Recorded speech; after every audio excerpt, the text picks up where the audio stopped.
All right. Once again, it is my pleasure and my honor to meet somebody new. And even though I meet new people all the time, it's not a rare occasion. But to meet somebody that is a medium, a psychic, channels angels, who's an empath, and is helping children and people, adults, and all kinds of people with anxiety, um, and was trained by somebody I do know, Pat Longo, in how to do these medium things and how to get in touch with the other side. So we're going to talk about those issues in this recording, and we're also at the same time, just as a reminder for those that are going to uh, the All Souls weekend retreat, that Heather Sprigg, my guest, she's going to be there along with a luminous group of people, women, and there's two guys. There's me and one other, but it's all these lovely ladies going to be there, and I think there's going to be about 150 women at this resort in Lake Geneva, Wisconsin, and so we will get a chance to meet face to face. So, Heather, I'd like to start off just by asking you, well, first off, you're in Oregon, and I'm in California, so this is the West Coast connection, and we're going to meet for the first time not on the West Coast. We're going to meet in Wisconsin, right? Yep. All right. So I got to ask some questions because I got friends that'll come back to me and say, "What do you mean this lady talks to angels? What do you mean she's channeling spirits? What do you mean that she's an empath? All these things." So we want to dig into how that happened Okay. and explain to people why it's real, and give us some kind of things that happen in there. And because there's always these people, there's always those naysayers out there that go, "Yeah, okay, fine, yeah, all right, yeah, all right, yeah, it's talking to angels, okay, how many angels I got on this pin? How do you know?" Anyway, Yeah. so we're going to delve into that, and I'm going to try to be the devil's advocate and ask some leading questions, but I think that you're comfortable with this.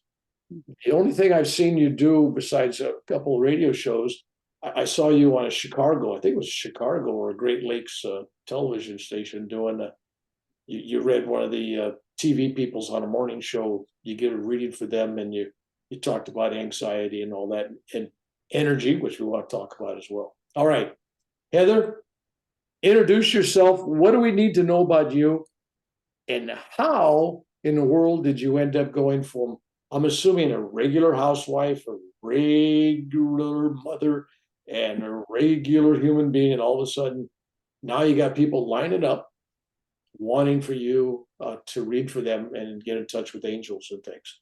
How'd this happen? It happened in 2015, November of 2015.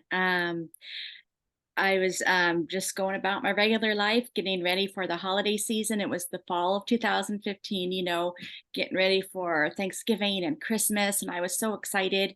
And then I was like, bam, hit with this anxiety that I could not leave my house. My boys went to a private school, so there was no bus system. My husband would take them to school a mile away and then go 20 minutes to work. And then after school, he would have to drive 20 minutes to pick them up, drive them a mile home, and go back to work because I could not physically leave the house. I would sit on my couch and kind of like rock back and forth and hum to myself. And I now realize those were panic attacks when I thought I had to go out, but it came out of nowhere. And then I was going to school at the time for criminology and criminal justice and getting certified in advanced criminal behavior and advanced crime mapping. And so I had to take a semester of college. And I just, everything stopped. My life stopped. And then I went to the doctor and they diagnosed me probably in January, February with anxiety.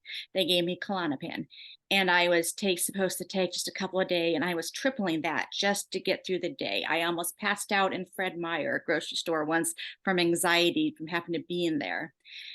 And then I'd lay in bed and I would pray to God, please, God, help me, help me. And I'm laying in bed one day praying, asking for help. And I heard in this big booming voice, just like someone was in the room talking to me, call Pat Longo.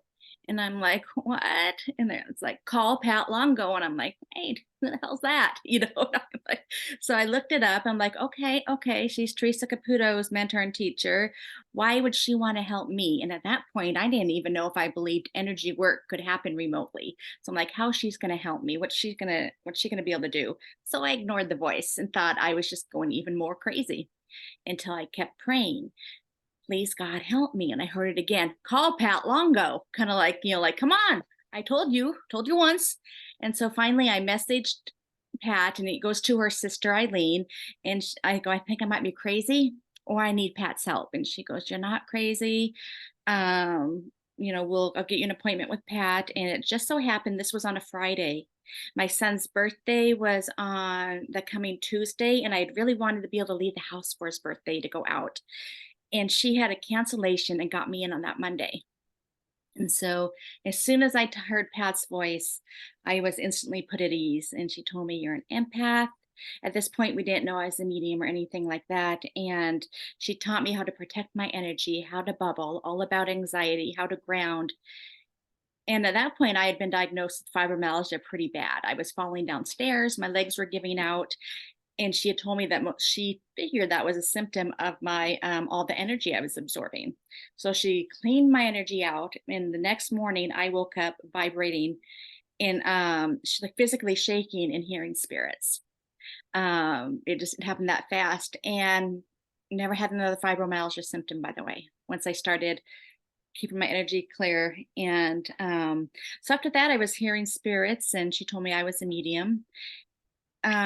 So I started going back to college. I was still going to college and just doing it kind of on the side, just practicing for friends and family. Like when I'd go to the hair salon, I'd read people if somebody would come through, but it wasn't anything professionally. And then I graduated college in 2020. And my plan was to go on the law school. And Pat had told me, what are you going to do with your gifts? She'd asked me, and I'm like, well, I'm going to go to law school.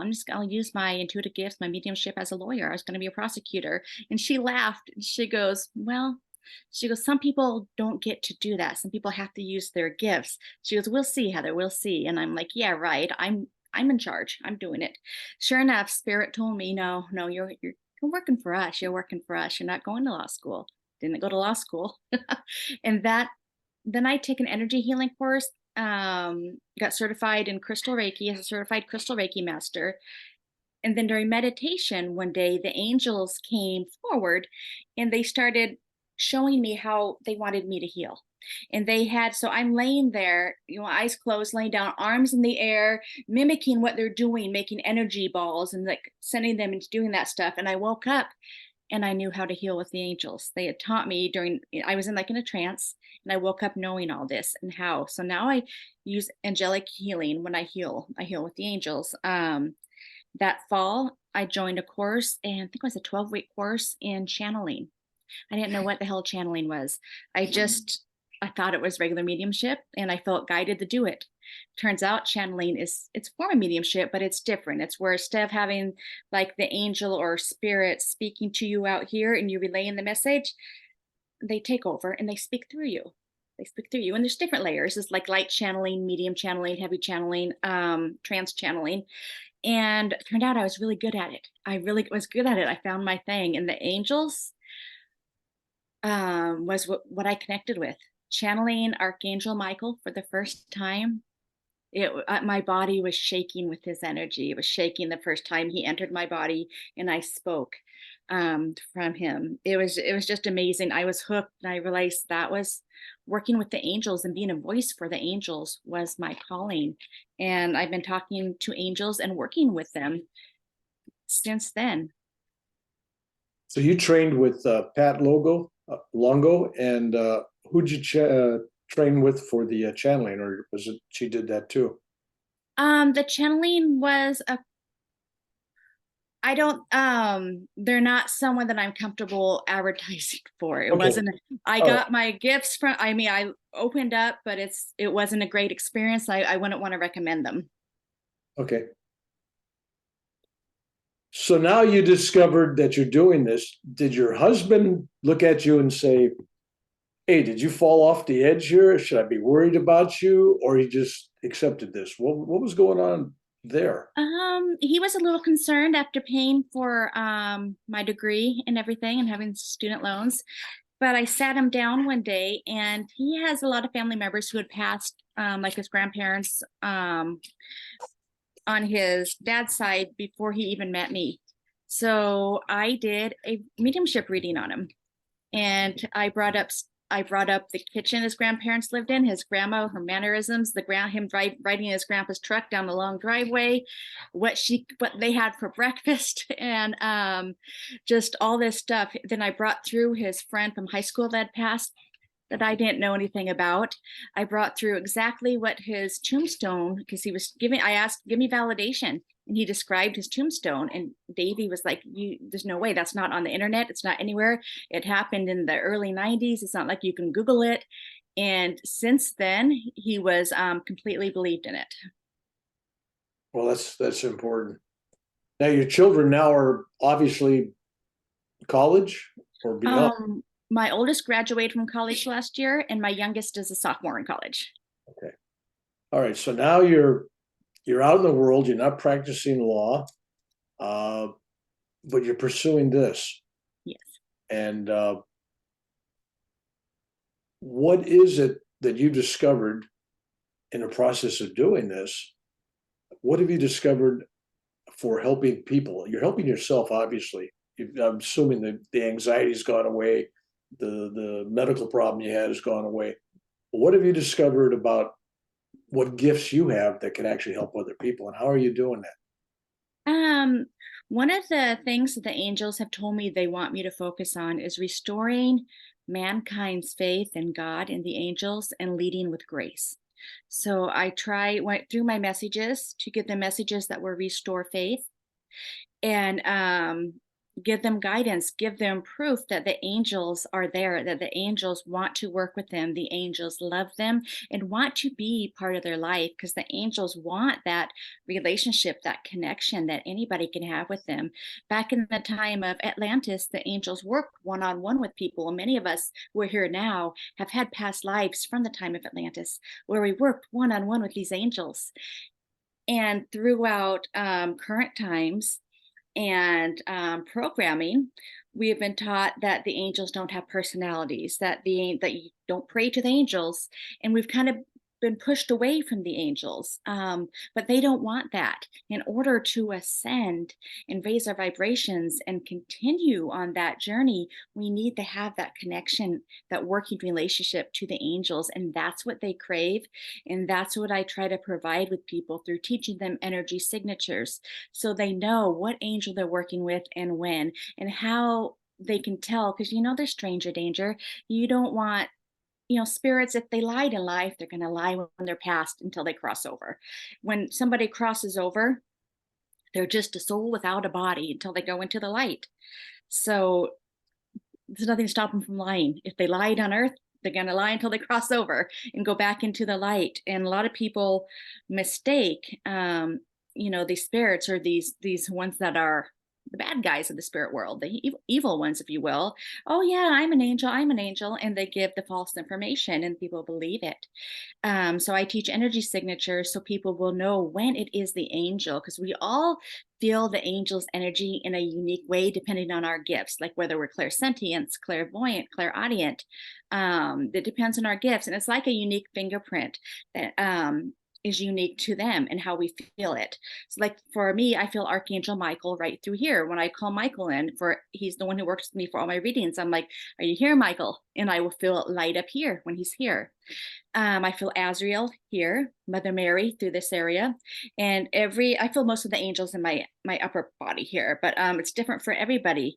And so I know who they're coming in. So I take people on dimension hops to, one of my gifts is an energy amplifier, kind of like you have a clear quartz crystal here, that when you have another crystal next to it, the clear quartz crystal amplifies the energy of that particular crystal next to it. It doesn't give them new gifts, but it strengthens the gifts that they already have.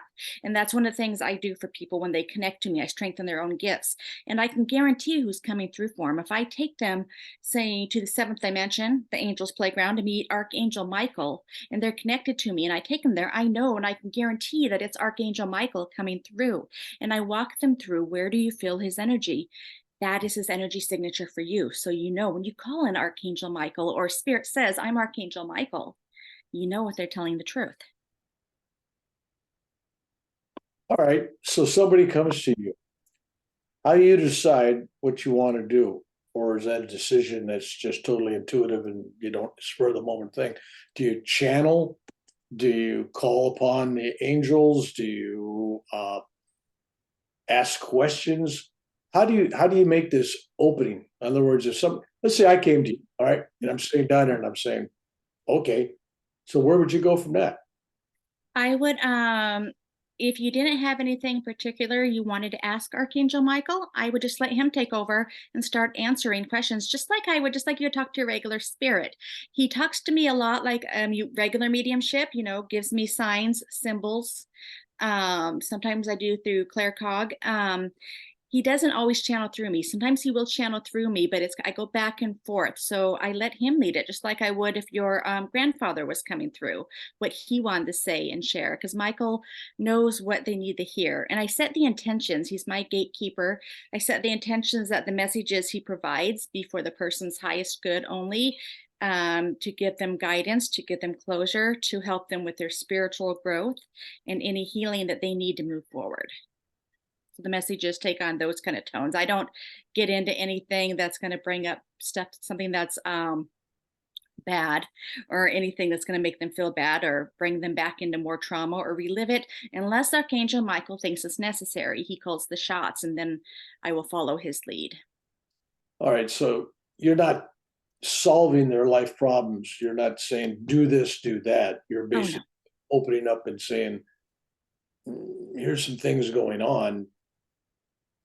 So you're kind of an observer of of what's going on. Is that more what I'm hearing here? I'm just the go between them and the angel, whatever Michael wants to do. And just like with the regular spirit, he calls the shots. I'm just the vessel that he's using. Angels are very strict with free will, and they will not cross that boundary with saying you need to do this, you need to do that, because they always stress that if they tell you what your next step is, you will skip all the steps from A to B. And sometimes in order for B to be successful, you need those steps in there. So they'll offer guidance, but they won't tell you what to do. And they're very strict on that. It's only been a couple times that he's made an exception and done that for somebody. Okay. So we are going to be meeting in just what, 4 weeks, 3, 4 weeks, maybe 3 weeks. It's coming up pretty quick. And there's a whole group of people that are going to be here at that All Souls weekend. I don't know if anybody else is doing angels, but there's people that are mediums. There's people that are channeling. And of course, there's me just as an Irishman talking, which will put people to sleep or enlightened. I don't know whichever comes first. Anyway, I'm looking forward to that. And I just want people to realize that when they're reaching out to you or they're reaching out to others, ultimately, I don't care if they're reaching out to a guru or whoever, ultimately, we are always responsible for all our decisions and all our actions. And I think it sounds like you're giving the kind of guidance, you're basically telling people that it's your decision. Here's the problem, but here's your choices, but what do you want to do? If that's what I'm hearing correctly. Um, that kind of makes it sound like the angels aren't helping. They do help. They bring it, and they will bring people's loved ones through sometimes.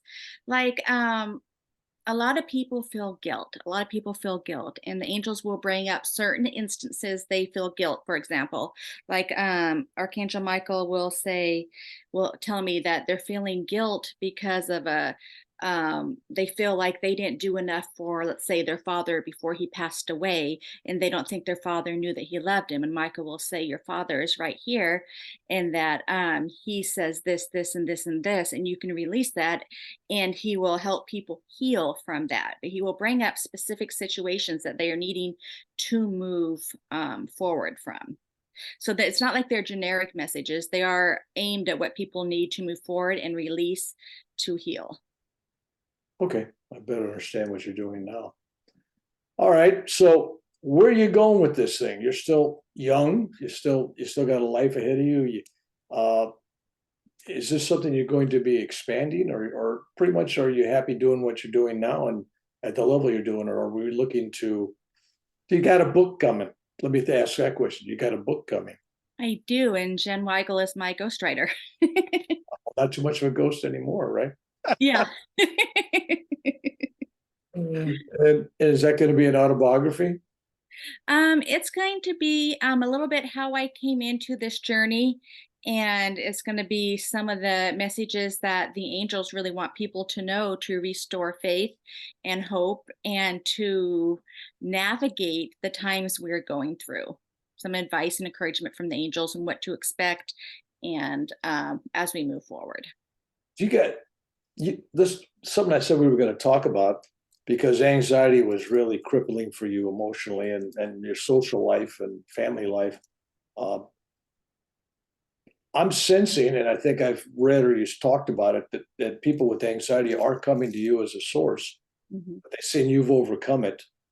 It's like if you're an alcoholic, you want to get sober, you go to a guy that's been a former alcoholic. Well, you're still an alcoholic, but you're dry, you're not drinking anymore. Yeah. And same thing with drug use. And I'm thinking with people that are going through anxiety, unless you've been through it, I don't think people fully understand it because I talk to people and it's like they're having a heart attack. They think they're dying. I mean, it can really get bad. So, do you have a program or an outreach where you're dealing with people with anxiety? There's some advice that you can give them, or do you got any Um, successful stories of people that you've helped on that? I still have anxiety from time to time. It's like before I have a big event, I get anxiety. I still get the regular mom anxiety, but it's not crippling, and I know that it will pass. And learning to know what's your anxiety and what's being caused by someone else was key. Knowing as an empath, protecting my energy. I surround myself, just like Pat teaches, in the bubble of God's protective white light and healing energy every day. I apply it throughout the day. I make sure I stay grounded. And at the end of the night, I do an energy release. I say, I release all energy from my energy field that is not of me. And I send it back to the original centers with love. I call back my energy with love, and then I seal it in with a bubble because you never want to send anything back into the universe negative. And you definitely don't want your negative energy coming back that you left places. You want it to be filtered through love because we do leave pieces of our energy places and people leave some of theirs. Like if you're at the grocery store and you have a little disagreement with the cashier and you get home, and you're like, ugh, why can't I let that go? That was silly. It didn't mean anything. But yet you're replaying it over and over. Well, most likely it's because you weren't protected enough and their energy is now in your energy field working its way in. So you want to save energy release and send it back to them, and it will stop you from having to think about them and feeling their energy. And you especially want to do that before, as it goes through a physical, emotional, mental, spiritual bodies. Yeah, don't want it to get to your physical body because that's where it has to come out. And that's why I had fibromyalgia. It had to come out somehow, and it came out as autoimmune for me. So I do the bubble, I do the grounding, I do the energy release at night, and that helps you learn what's your energy and what's someone else's. If you don't know whose energy it is, you tend to walk in their shoes and feel it and go through it with them as it's yours. Knowing what's yours and what's not yours allows you to walk alongside them instead of in their shoes, if that makes sense. And that is where you are able to start to tell your gifts, your energy apart from anybody else's. So it's very important for overcoming the anxiety and stepping into your gifts and not trying to block them. When you block spirit, that causes all sorts of anxiety because they're up there. They know they people who can speak to spirits, we have an extra light coming out of our head. And it's when I do healings, I see spirits like this peeking into people's crown chakras, and I know, they're a medium. But they want to get through, they're trying to get through, and we're not knowing what all this energy is. So we're having anxiety, but it's not ours. And we don't know it's not ours. And so we try and figure out, why do I have anxiety? Why do I have anxiety? We go to the doctor, we get put on medications. It stops some of the anxiety, but the spirits keep coming. So we get put more and more and more. And then that doesn't work. So some people go to alcohol, some people start taking drugs, people start to self medicate, and then you have addictions. And then people do die, people commit suicide. It's unfortunately, it is really common with the younger. I feel suicides, I can tell when they're on the rise, and they are on the rise, especially for kids around 12 and 13, spiritually gifted children who are empaths, mediums. They don't know why they feel different, they don't know the energy's not theirs, so they take their own life. And that is a big problem. So that's something I do want to point out, that parents need to be aware of, that they need to teach the children how to protect their energy, they need to be able to clear their children's energy, or take them to somebody else who can. If you child is gifted a piano, or they want to play piano and you can't do piano, you take them and find somebody else who can. Same thing with the spiritual gifts. And I know I kind of went off track there, but that's something that Michael really wanted me to say. But parents, they need to understand this for their children's sake, because kids are coming in more gifted than ever, and the world's becoming more dense, and the children are paying the price. You're doing the parents. Do you do the children as well? Sometimes I do, yeah. I've had many parents contact me and say, "Hey, I think my child is suicidal. Can you help them?" And there's been a lot of times where I have talked to their children. I'll definitely clear their energy and teach the parents. If the kids are old enough, I'll teach them how to protect their energy. I'll teach them that what they're feeling, they're not alone. My children went through it. I went through it when I was young. I didn't know what it was at the time, but my kids went through it too. And I teach them how to control the energy, how to manage it. And that's okay to ask for help, and that there is nothing wrong with them and they aren't different. They're just spiritually gifted. And, for children, you can, if the bubble isn't something that they want to picture, or sometimes for girls, I'll be like, "What color bubble?" And they'll like be like, "Pink with sparkles." So it's like, awesome, put your pink sparkly bubble on. It doesn't matter what color. Sometimes boys will want to put on that Spider-Man outfit, the protector, or this whoever their superhero is that they're into. They want to put on an outfit like them. That's fine. As long as the intention is to protect your energy, it works. It doesn't matter what it is, but you can get creative with children and make it fun for them, especially before they go to school. Go. There you go. So you got any words of wisdom that you'd like to leave us with?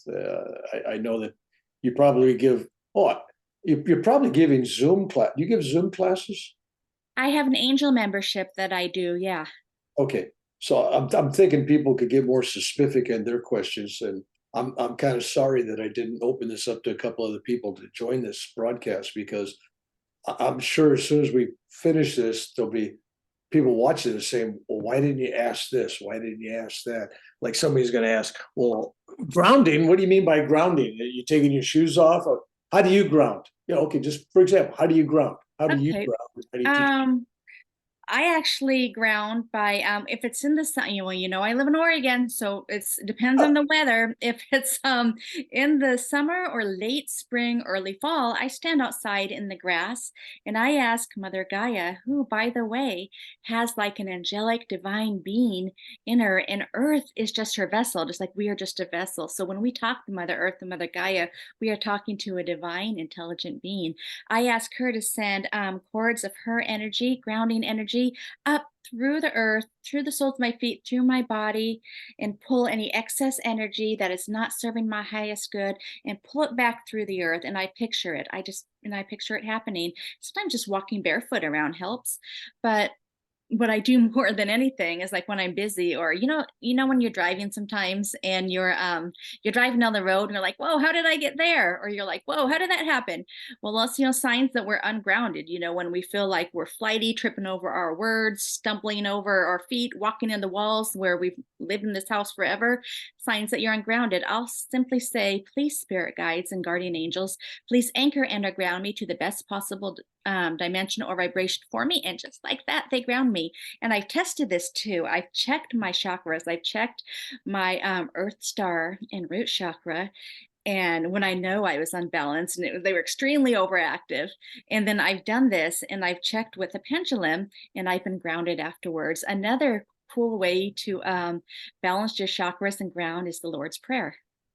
The Lord's Prayer is given to Jesus by God, channeled by God, and throughout all these centuries, people have used it for protection, for healing, and the words carry resonant energy. The energy remains. It has built up. Those words together have built up so much energy that when you say them, it aligns your chakras. And I have tested this out many times on many people when I wanted to make sure it was true. And they will align them instantly, and that will also protect you. If you feel a spirit around you that you're not comfortable with, or you feel bad energy or an entity, saying the Lord's Prayer is enough to send them running. It's really powerful. Do you have a form of meditation that you teach people or that you use yourself? I do lead people in the angel membership in many meditations, but I work with Archangel Michael, and he shows me what's happening, and I repeat what he is showing me, so I don't have anything pre-set up. It's all on the go and spontaneous. Okay, and I'm assuming people have their own meditations, and that's not your forte. You're Yeah. basically getting this channeling information. Well, I want to thank you, and to get back to my original thing, would you like to leave a piece of advice to others? What would you Uh, like to leave advice wise? Let What me do you think see. you can share with others? I'll ask Michael if there's something that he really wants me to say. Okay? Yeah, he wants to bring up everything that's going on in the world, the fighting, the grief, how heavy everything is that everybody's feeling right now. And this is something that he had me say in my angel membership last night too, that so many people feel like they need to feel sad, or they feel fear. And that's what the suppressors of the dark want people to do. They want them to feel fear. They want them to feel like they can't be happy. The best thing you can do is shine your light and send light. Send lights to parts of the world that need it. Because when we pray, when we ask God, please, God, send light, healing, and peace to wherever you want to send it in the world, whatever's going on at the time, every single one of our prayers, the angels say, are answered and heard. So when you ask the angels, you ask God to send healing, peace to another country, they actually do it on your behalf. They do it. Prayers do work. Continue to pray. You see so many things online where people's like, oh, yeah, they're offering their prayers. Why not put some action behind it? People are like, they get on people for praying, and that's not the case. Prayer is very powerful. God answers those prayers. The angels answer their prayers. They send energy on your behalf when you ask them to. And if enough people are asking them to, that's a lot of energy going out, and a lot of peace and love going out to these places. So continue to pray, continue to shine your light, and don't let fear dim your light. Don't feel like you have to let it dim your light. Don't feel like you have to act a certain way. The best weapon you have is your light, is your God spark. Let it shine, and let it catch on and be contagious. Don't let fear get in. It's all about love, right? All about love. Yeah. All right. That's a good way to end. And thank you, Heather, for sharing this time with me. And I look forward to seeing you in just 3 or 4 weeks. Yeah. I God look forward to meeting you bless. too. Thank you.